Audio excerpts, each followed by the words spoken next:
Good day and welcome again to today's podcast as we continue our 8-part series in trying to inform you of the work we've done, the things that we met on ground, the challenges that we face, just so that not only is the Nigerian populace well educated, but it enables them to form the right opinions and obviously offer the right counsel where they think we need counsel in terms of what we're doing. I've always said that oil belongs to the Nigerian public, not to the government, not to the minister. And how we manage this industry is so critical to the survival of this country in terms of earnings, in terms of reserve, in terms of a boisterous economy.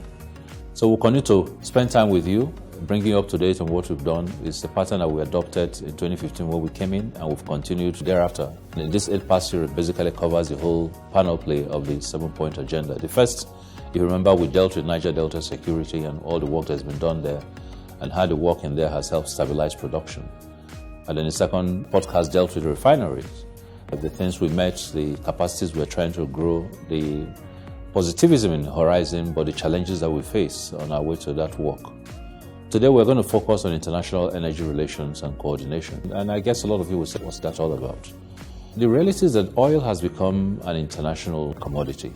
How it is produced, how it is managed, how it is exported, how the income is tracked, issues of transparency in terms of management of that income is something that everybody in the world continues to be concerned about. Additionally, how you produce oil in terms of the volumes is of material benefit to both the producers and indeed the consumers. As you see prices swing from one pendulum to another, it is a whole gravitation of competition between those who are consuming oil and those who are producing it. So in the international arena, that brings me to OPEC. At the time that we resumed in 2015, one of the things that I inherited was to assume on behalf of His Excellency the President, the presidency of OPEC. And we were taking over OPEC at a time when prices were plummeting to the late $20 per barrel ranges. Countries were fighting attrition wars against one another in terms of who was going to put more volumes into the market. So it was a very tough time at which Nigeria assumed OPEC presidency. And my first job, therefore, was to bring everybody together, find a way of stopping the attrition war, and see how we could bring everybody together to find a common going forward policy that will help OPEC regain its credibility and oil regain its relevance and premium pricing. Lots of meetings in various parts of the world. We eventually came to the OPEC declaration of the need to move out 1.8 million barrels out of the oversupplied market. And then thereafter, more engagements with non-OPEC producers led by Russia. Nigeria played a very key role in this, in all the negotiation stages, in leadership of subcommittees, and in crafting the final agreements that parties were then meant to sign. We're thankful to His Excellency for giving us the opportunity to steward this and to create leadership. And I think today that when you discuss Nigeria again, you find that most members of OPEC will tell that Nigeria has regained its bounds and relevance in OPEC. But more important for us, as it applies to Nigeria, we succeeded in negotiating an exemption. At the time when every country under OPEC was compelled to reduce volumes drastically, to be able to shore up the 1.8 to 2 million barrels that was being taken off the market daily, Nigeria was able to provide a substantial justification for letting its production remain where it will be, and also to continue to produce, to be able to fulfill and cover some of the gaps and some of the difficulties we had faced in previous years of militancy. It wasn't an easy negotiation, but we got it. And we subsequently were able to renew those exemptions over 2 different cycles of OPEC court extension. The effect of this is that it stabilized supply, it stabilized our income, our budget was able to get largely funded. We began to see our reserves for the first time grow dramatically from an all-time 25 billion to as high as 45 billion currently, 20 billion movement in terms of reserve growth. All this could not have been possible if we didn't solve the Niger Delta problem and if we didn't get an exemption from OPEC to continue to produce irrespective of the cuts. And of course, the effect of this was that prices of crude jumped. We moved from an all-time $28 a barrel, close to about $75 a barrel. One other thing that we did, of course, was that in the process of riding the wave of the success that we had in OPEC, we were able to, with the approval of the President again, bring in Dr. Bakindo to vie for the position of Secretary General of OPEC. Very contentious, a lot of politicking, but I believe that the work that we had done during my presidency at OPEC gave us the momentum to be able to lead others into what then turned out to be a unanimous vote for Dr. Bakindo, who's doing an absolutely amazing work since he came in. We've seen crude move from about $50 a barrel to about $75. We've seen the energy he's brought to the job. We've seen the international global cooperation he's been able to put together. We've seen his dynamism in terms of bringing back the lost glory of OPEC. So in many ways, when I go to OPEC meetings, I smile happy that we gave OPEC the very best candidate for this job, and that best candidate turned out to be a Nigerian who's also doing an absolutely wonderful work. But different from that also, we looked at other areas of international coordination. One of the things that we began to do was to look at groups like GECF. What have we done? Our representation had been largely non-existent. We were able to set up proper representation with Technical and Economic Council of GECF, which enabled us to begin to align some of the gas policies that you've seen us begin to bring out with some of the international best standards and begin to attract very solid investments into this sector.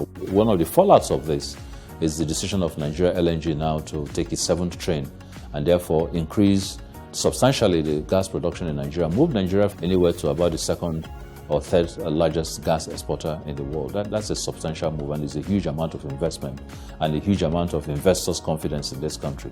The other thing we did was APO, African Petroleum Producers Organization. It was basically a ministerial council that drove petroleum policies in the whole of Africa.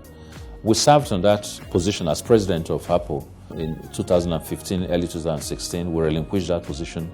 It tends to rotate amongst all the petroleum producing countries of Africa, largely about 15 to 20 of them. But 2 years after, because of the need to restructure, the APO organization resolved early this year to return back the presidency for Nigeria under my leadership, and I was then appointed president of APO to drive a very fast-paced one-year calendar program to change APO, focus it on benefits for members of APO, but more substantially be able to create an integral dynamism in terms of investment within the African region and be able to protect the market that we have. I thank all my African co-ministers for the confidence reposed both in myself and obviously on His Excellency, the President. I embarked on strategic visits to the IOCs, and the reason was simple. We could do all we want in terms of the policy drives, in terms of the need to increase production, in terms of the need to increase infrastructure. But a large amount of those funds come from abroad. And so I visited all of them in their headquarters, held meetings, and aligned them to a lot of the initiatives we have. Initiatives in terms of gas expansion, initiatives in terms of crude oil production stabilization, initiatives in terms of a new funding mechanism to deal with the cash call problems that we had, and initiatives with local content drive. We all signed on to this. The initiatives for reducing production is fast-paced. We're hoping to drive that down to as low as $15, which will be monumental for this country. The initiative of local content is in a fast drive. For the first time, an FPSO was having some of its component parts produced in Nigeria. We've had initiatives in terms of stabilization of production, and our production is average about 2 million barrels. These travels and these one-on-ones helped place Nigeria on the investment table of most chief executive officers globally. It meant that when investments were being considered, Nigeria was one of the countries where the CEOs could say, I've talked to the minister, I know where he's going, I'd like to support. And I thank all of them for the support that I've seen. Inclusive of those supports are things like the Zaba, where there's a push to take an FID, 10 to 14 billion. Bonga Phase 2, investments of close to 12 billion. Egina, investments of close to 10 to 15 billion. The investments drive we're doing to bring money into the refineries, investments that will come about 3 billion. So many other investments for the first time. And when you look at a country that had not had any reasonable investment for about 5 to 6 years in the oil industry, any rig production, now you see rigs have gone from a near zero rig or near rigless environment to close to about 15 to 20 rigs operating in the country. You see all these FIDs in the horizon. These were products of some of these engagements. Now, with all this, what more can we do in terms of international collaboration? Quite a bit more. We need to be able to get into the financing corridors and be able to find the funding to develop our infrastructure. As we move to a P2P model from a public sector-driven oil sector model, private sector financing is key. And we need to be able to find investors who, not on the basis of loan, but on the basis of an equity investment, can come in and massively change some of the dilapidated infrastructures that we see here and create a business model that makes sense for this country. We'd like to see production go up at costs that make a lot of sense. We'd like to be able to hold conversations with people and be able to look at the PSC terms and get the very best value for this country. So our job is more cut out for us. But as we do that, we look at the global oil market that continues to do a pendulum movement.